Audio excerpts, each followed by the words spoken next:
Welcome to Fun Islamic Facts, where I share fun facts about Muhammad and the Quran whenever jihadis go on a killing spree. For centuries, dogs have been described as man's best friend. Not surprisingly, the Prophet who commanded his followers to slaughter men also commanded them to slaughter man's best friend. And it all began when Muhammad got stood up for a date because of a puppy. Sahih Muslim 55:11. It was narrated that Aisha said, Jibreel, supposedly the angel Gabriel, promised to come to the Messenger of Allah at a certain hour, and that time came, but he did not arrive. He, the messenger, had a stick in his hand which he threw down and said, Allah does not break his promise, and neither do his messengers. Then he turned and saw a puppy beneath a bed.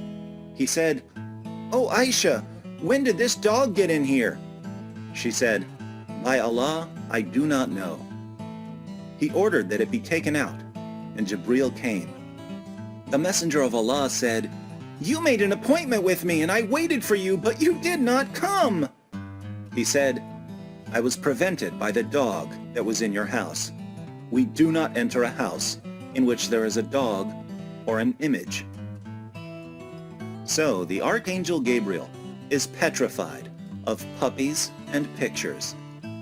After learning about Gabriel's phobias, Muhammad could have simply been careful to check his house for puppies whenever Gabriel was coming over. But this is Muhammad we're talking about, and it just wouldn't be Muhammad without an epic bloodbath. So the canine carnage began. Sahih Muslim 40:16. It was narrated from Ibn Umar that the Messenger of Allah ordered that dogs be killed. Sahih Muslim 40:18.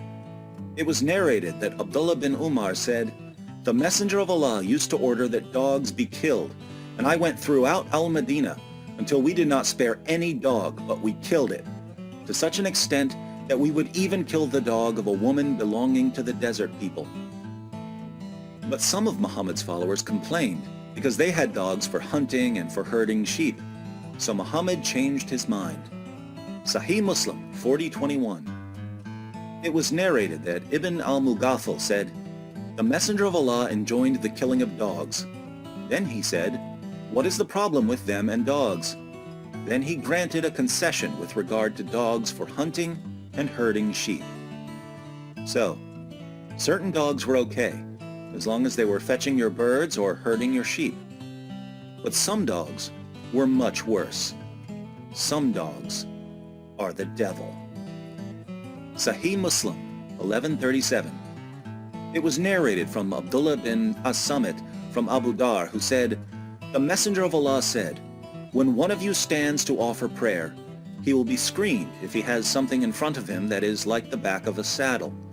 If he does not have something in front of him that is like the back of a saddle, then his prayer will be interrupted if a donkey, a woman, or a black dog passes in front of him.'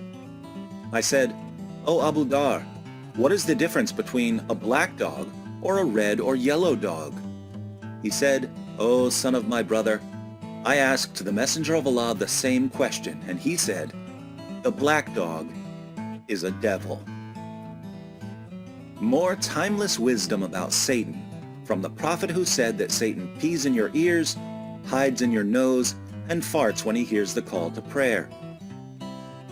Surah 21 verse 107 of the Quran declares that Allah sent Muhammad as a mercy to all creatures. But apparently, this doesn't include dogs, and it certainly doesn't include black dogs, because the color of a dog's fur determines whether it's the devil.